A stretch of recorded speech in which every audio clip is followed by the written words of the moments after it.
Hello student, I am Kunal Kishore. My channel is Skyline Academy. तो video की शुरुआत करते हैं। हम इस वीडियो में previous year question and answer 2022 का लाया हूँ और वो भी साइंस क्लास 10th के लिए जो आप लोग को और 2023 एग्ज़ाम के लिए इम्पोर्टेंट है। तो वीडियो की शुरुआत करते हैं। तो इसका पहला क्वेश्चन देखते हैं कि उत्तल दर्पण द्वारा बना प्रतिबिंब सदैव होता है।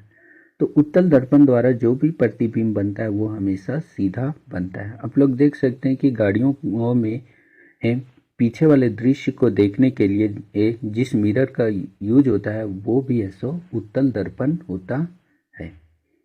नेक्स्ट क्वेश्चन है सेकेंड नंबर क्वेश्चन, गोलीय दर्पण का फोकसांतर उसकी वक्रता त्रिज्या का कितना गुना होता है। तो हम लोग जानते हैं कि f बराबर जो होता है r/2 होता है। तो गोलीय दर्पण का गोलीय दर्पण का अगर फोकसांतर की बात किया जाए यानी कि फोकस, तो फोकस जो होता है वक्रता त्रिज्या का आधा होता है। तो वक्रता त्रिज्या का आधा ऑप्शन में 2 है, तो आधा ये ठीक हो जाएगा। नेक्स्ट क्वेश्चन है क्वेश्चन नंबर 3, कह रहा है कि अवतल दर्पण की फोकस दूरी होती है। तो अवतल दर्पण की फोकस दूरी ऋणात्मक होती है। अगर इसमें पूछेगा कि अवतल लेंस की फोकस दूरी होती है तो वो भी ऋणात्मक में होती है। तो फोकस दूरी ई प्लस जो होती है वो होती है उत्तल लेंस या उत्तल दर्पण में भी, दोनों में है सो और पॉजिटिव होता है, और नेगेटिव जो होता है ऋणात्मक वो अवतल लेंस और अवतल दर्पण में होता है। नेक्स्ट क्वेश्चन की ओर बढ़ते हैं। क्वेश्चन नंबर 4 कह रहा है कि हजामती दर्पण के रूप में किस दर्पण का उपयोग होता है। यानी कि है सो हजामती का मतलब हो गया कि दाढ़ी बनाने के लिए किस दर्पण का उपयोग किया जाता है। तो इसके लिए भी है सो अवतल दर्पण का उपयोग किया जाता है। तो इसका ऑप्शन 1 हो जाएगा। नेक्स्ट क्वेश्चन की ओर बढ़ते हैं। क्वेश्चन नंबर 5 है कि गोलीय लेंस मुख्यतः कितने प्रकार के होते हैं। गोलीय लेंस मुख्यतः 2 प्रकार के होते हैं। एक होता है उत्तल लेंस और एक होता है अवतल लेंस। ये अवतल लेंस है।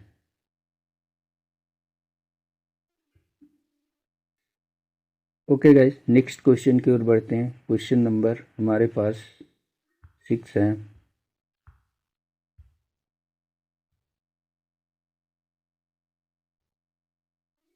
क्वेश्चन नंबर 6 कह रहा है कि उत्तल लेंस द्वारा वास्तविक आवर्धित प्रतिबिंब बनता है जब वस्तु स्थित होती है।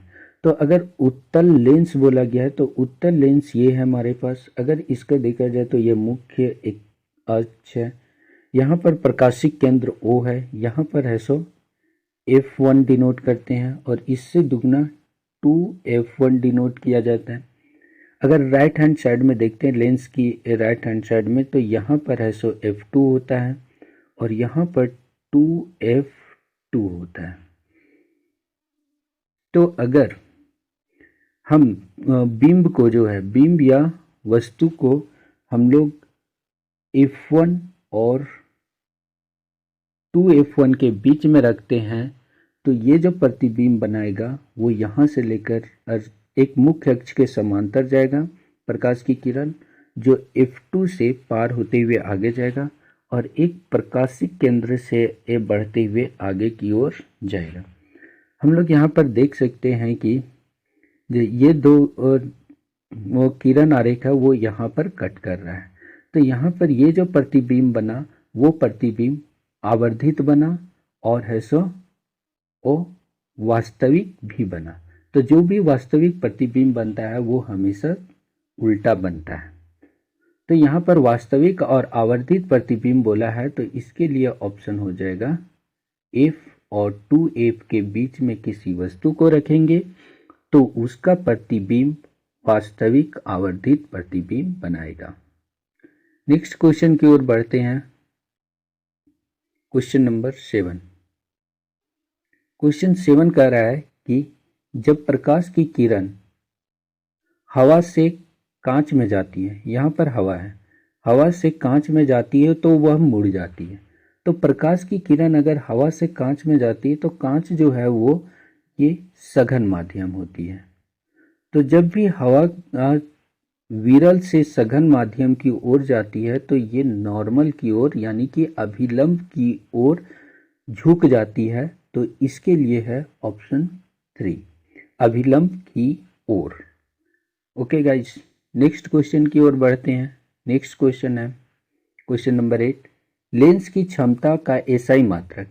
लेंस की क्षमता का एसआई मात्रक जो होता है वो डायोप्टर होता है। लेंस की क्षमता को हम लोग पी से डिनोट करते हैं, P बराबर 1/f, पावर बराबर 1/f, 1/f होता है, और जिसको हम लोग इसका एसआई यूनिट डायोप्टर होता है। लेंस की क्षमता का SI unit dioptre. Next question की ओर बढ़ते हैं। क्वेश्चन नंबर 9, हमारे नेत्र में लेंस होता है, तो हमारे नेत्र में जो लेंस होता है वो उत्तल लेंस होता है। जो हमारे आँख में काला वाला दिखता है, काला वाला इससे, तो ये जो लेंस रहता है वो लेंस है सो उत्तल लेंस रहता है। नेक्स्ट क्वेश्चन की ओर बढ़ते हैं। क्वेश्चन नंबर 10, आँख के लेंस की वक्रता त्रिज्या को नियंत्रित करती है। आँख के लेंस की वक्रता त्रिज्या को नियंत्रित करने के लिए इसमें है पश्चमाभि पेशियां। इसका ऑप्शन हो जाएगा पश्चमाभि मांसपेशियां। ठीक है, ऑप्शन 3 यहाँ पर लिख दे रहा हूँ, पश्चमाभि मांसपेशियां।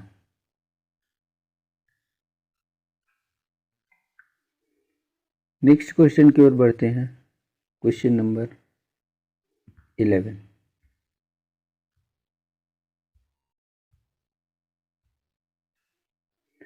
में कह रहा है कि स्पष्ट दृष्टि की अधिकतम दूरी का मानक मान है। यहाँ पर बोला है कि अधिकतम दूरी का मानक है। अधिकतम दूरी कहने का मतलब कि इसका ऑप्शन हो जाएगा अनंत, यानी कि कोई भी अगर कोई व्यक्ति है उसका आँख स्वस्थ है तो वो अनंत दूरी तक देख सकता है, तो इसकी अधिकतम दूरी जो होगी वो अनंत हो जाएगी। नेक्स्ट क्वेश्चन में चलते हैं। क्वेश्चन नंबर 12 कह रहा है कि अवतल लेंस के चश्मे का उपयोग करके किस दृष्टि को दूर किया जा सकता है। तो अवतल लेंस का उपयोग करके हम लोग निकट दृष्टि दोष को दूर किया जा सकता है। निकट दृष्टि दोष में ये होता है कि नज़दीक की वस्तुएं साफ दिखती हैं लेकिन दूर की वस्तुएं साफ नहीं दिखती।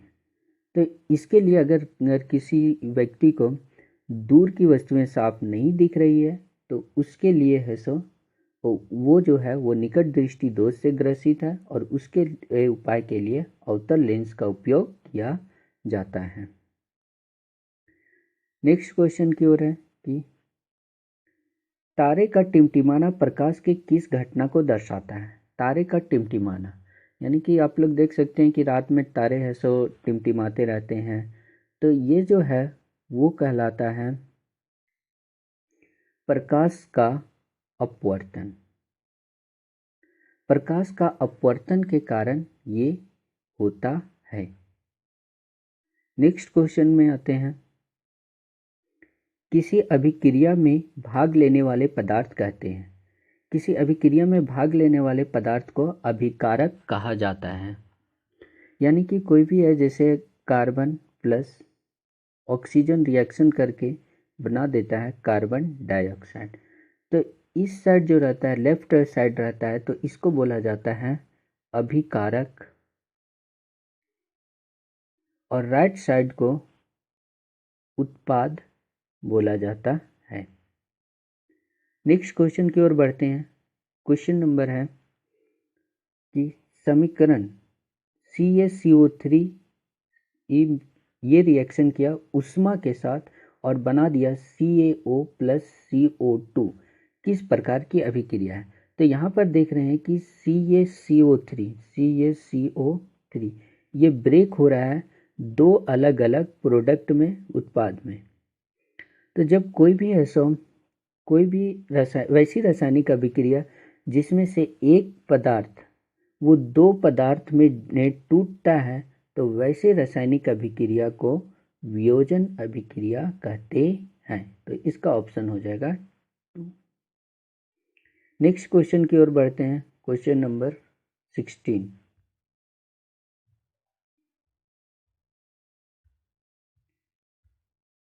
क्वेश्चन नंबर 16 है कि वसन कैसी रासायनिक अभिक्रिया। यहाँ पर वसन न है, श्वसन है। ओके गाइस, श्वसन। तो श्वसन एंड कैसी रासायनिक अभिक्रिया है। तो श्वसन जो होती है वो ऊष्माक्षेपी रासायनिक अभिक्रिया होती है। नेक्स्ट क्वेश्चन में चलते हैं। Question number 17। क्वेश्चन 17 कह रहा है कि निम्न में से कौन सी अभिक्रिया नहीं होगी, कौन सी अभिक्रिया नहीं होती है। तो इसमें देखते हैं ZnSO4 + Cu कॉपर, ये अभिक्रिया नहीं होगी। क्यों? क्योंकि Zn जो है वो कॉपर से ज़्यादा रिएक्टिव एलिमेंट है, यानी कि Zn ज़्यादा अभिक्रियाशील तत्व है और कॉपर कम अभिक्रियाशील तत्व है। इसलिए कॉपर जो है वो Zn को विस्थापित नहीं कर पाता, तो इसलिए इसका ऑप्शन हो जाएगा 2। अब नेक्स्ट क्वेश्चन की ओर बढ़ते हैं। क्वेश्चन है कि निम्न में कौन संतुलित समीकरण है। तो फर्स्ट ऑप्शन में देखते हैं कि इसमें क्या है। Na+2H2O प्लस मिल के बनाता है NaOH + H2। तो इसमें देखते हैं यहाँ पर नाइट्रोजन एक है, इधर भी नाइट्रोजन एक है, ऑक्सीजन यहाँ पर एक है, यहाँ पर भी ऑक्सीजन एक है, यहाँ पर हाइड्रोजन 1 और 2, तो यहाँ पर हाइड्रोजन 4 है। तो इसलिए ये ऑप्शन नहीं होगा। सेकेंड ऑप्शन में देखते हैं कि Fe यहाँ पर 3 है लेफ्ट हैंड साइड में, राइट हैंड साइड में भी Fe 3 है। फिर है सो यहाँ पर हाइड्रोजन देखते हैं, तो हाइड्रोजन 4 2 8 है, आप लोग देख सकते हैं यहाँ पर हाइड्रोजन 4 2 8 है, तो यहाँ पर भी हाइड्रोजन 4 2 2 है।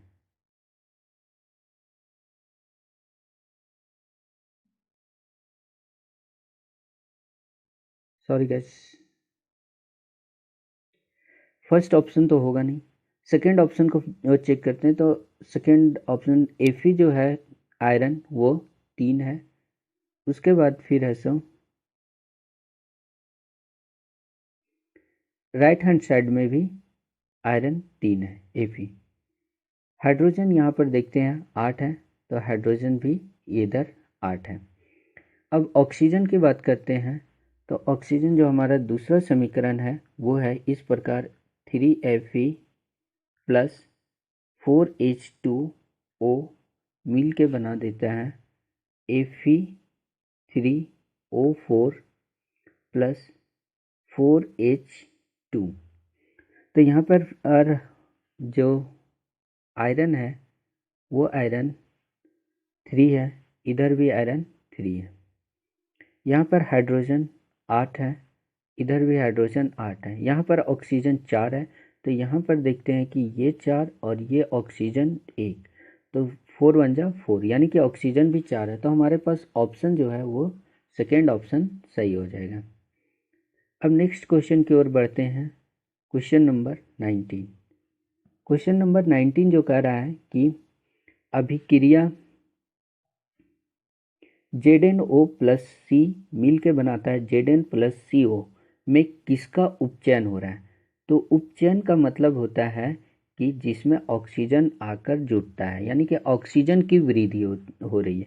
तो हम लोग यहाँ पर देख सकते हैं कार्बन के साथ है सो ऑक्सीजन की वृद्धि हो रही है, तो कार्बन जो है वो उपचयन का भाग है, तो इसका ऑप्शन हो जाएगा C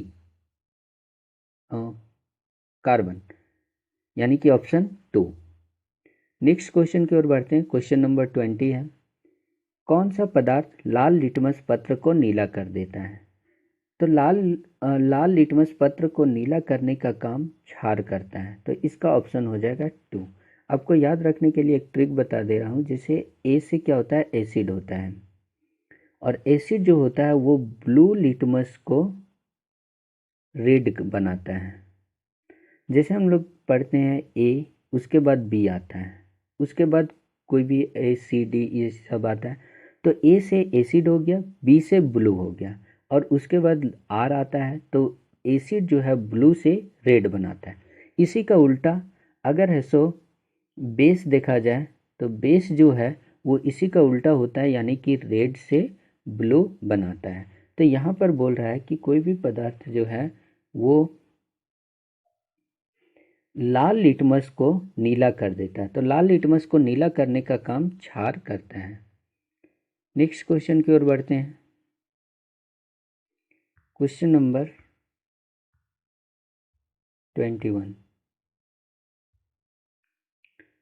21 में कह रहा है कि निम्न में कौन दुर्बल अम्ल है। दुर्बल अम्ल जो है वो CH3COOH है, ऑप्शन 4। नेक्स्ट क्वेश्चन देखते हैं कि अम्ल के जलीय विलयन में उत्पन्न होता है। अम्ल के जलीय विलयन में ये देखा जाए तो H+ आयन उत्पन्न होता है। अगर OH आयन उत्पन्न करता है तो ये क्षार कहलाता है। नेक्स्ट क्वेश्चन की ओर बढ़ते हैं कि दही में कौन सा अम्ल पाया जाता है। दही में जो है वो लैक्टिक अम्ल पाया जाता है। क्यों? क्योंकि जो दही, दूध से दही बनाने के लिए अभी जो सूक्ष्म जीव लगता है, उस सूक्ष्म जीव का नाम है लैक्टोबैसिलस, और लैक्टोबैसिलस जब नाम है तो वहाँ पर है सो लैक्टिक अम्ल काम करता है। नेक्स्ट क्वेश्चन में आते हैं 24। अम्लीय विलयन का पीएच मान होता है। अम्लीय विलयन का पीएच मान 7 से कम होता है। अगर पीएच स्केल पर देखा जाए इस तरह से, अगर पीएच स्केल है, यहाँ पर 7 है, लेफ्ट साइड में 0 है और यहाँ पर 14 है, तो अगर 7 से बढ़ेंगे इधर तो इधर क्षार आएगा, और इधर से इधर बढ़ेंगे 7 से कम आएंगे तो ये अम्ल का रूप होता है। तो पीएच मान जो है 7 से कम किस में रहता है? अम्लीय विलयन में रहता है। नेक्स्ट क्वेश्चन है 25 नंबर। कौन अधिक क्षारीय है? अधिक क्षार अभी ही बताएं इसमें ऊपर में यहीं पे कि अधिक क्षार यानी कि इधर से इधर बढ़ने के बाद, यानी कि 7 से अधिक बढ़ने के बाद वो और ज़्यादा क्षारीय हो जाता है। तो पीएच मान यहाँ पर 14 है, और 14 जो पीएच मान होता है वो सबसे ज़्यादा क्षार होता है। नेक्स्ट क्वेश्चन की ओर बढ़ते हैं। क्वेश्चन नंबर 26 कह रहा है कि विरंजक चूर्ण का रासायनिक सूत्र क्या है। तो विरंजक चूर्ण का रासायनिक सूत्र जो है वो होता है CaOCl2 कैल्शियम ऑक्सीक्लोराइड होता है। नेक्स्ट क्वेश्चन की ओर बढ़ते हैं। क्वेश्चन नंबर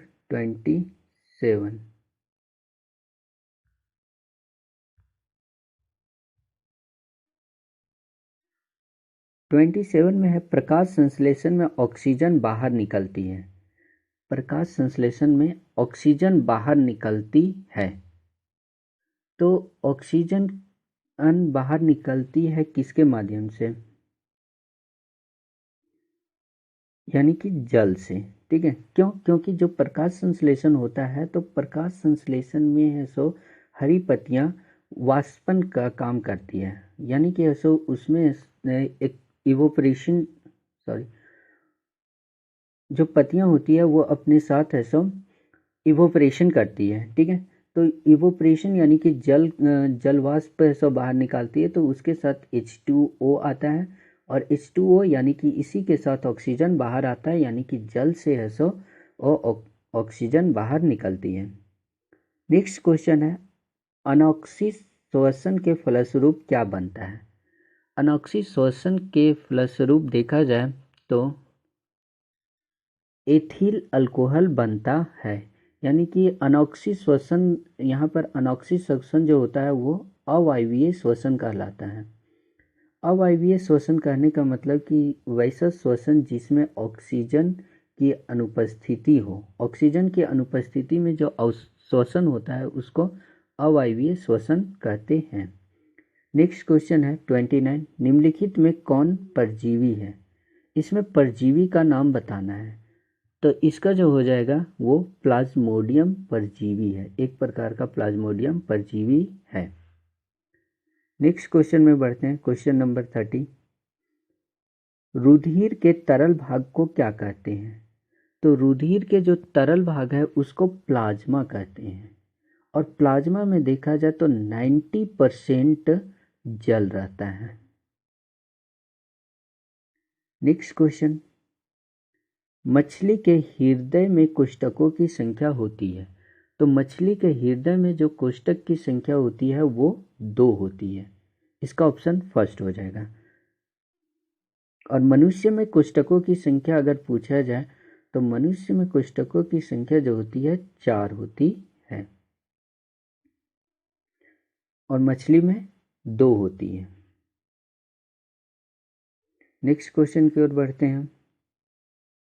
क्वेश्चन नंबर है 32। मनुष्य में वृक्क एक तंत्र का भाग है जो संबंधित है। वृक्क जो है उसको बोला जाता है किडनी। किडनी को है सो वृक्क बोलते हैं। तो किडनी जो है वो हमारे पास उत्सर्जन से है, ठीक है, यानी कि ऐसा किडनी एक उत्सर्जन का काम करती है। नेक्स्ट क्वेश्चन है 33। मैग्नीशियम पाया जाता है। मैग्नीशियम जो पाया जाता है वो किस में पाया जाता है? तो मैग्नीशियम जो है वो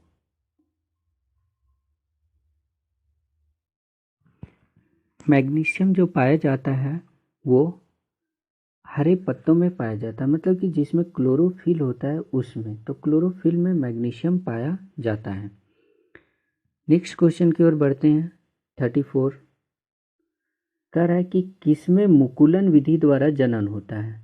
तो मुकुलन विधि द्वारा जनन जो होता है वो हाइड्रा में होता है। तो इसका ऑप्शन हो जाएगा 2। नेक्स्ट क्वेश्चन की ओर बढ़ते हैं 35। सस रोग किसके कारण होता है?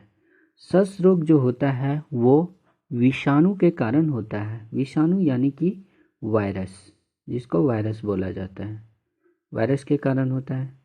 नेक्स्ट क्वेश्चन की ओर बढ़ते हैं। Question number 36।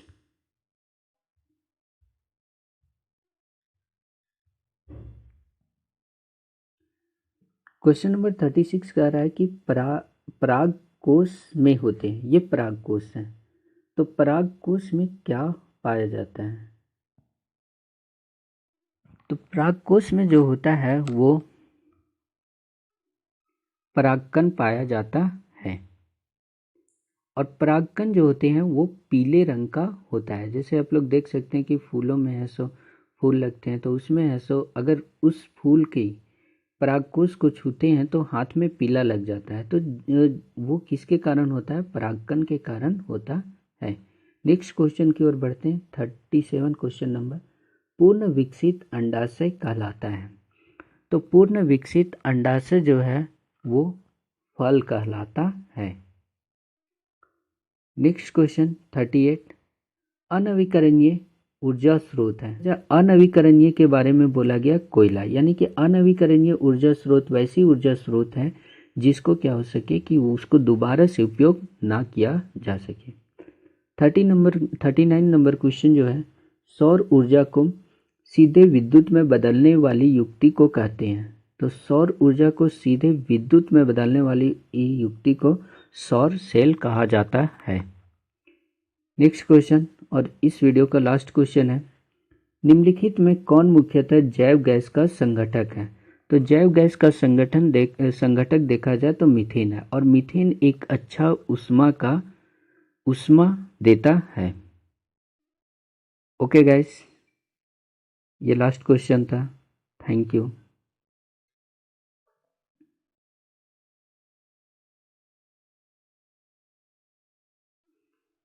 तो वीडियो को एंड करते हैं यहीं पर।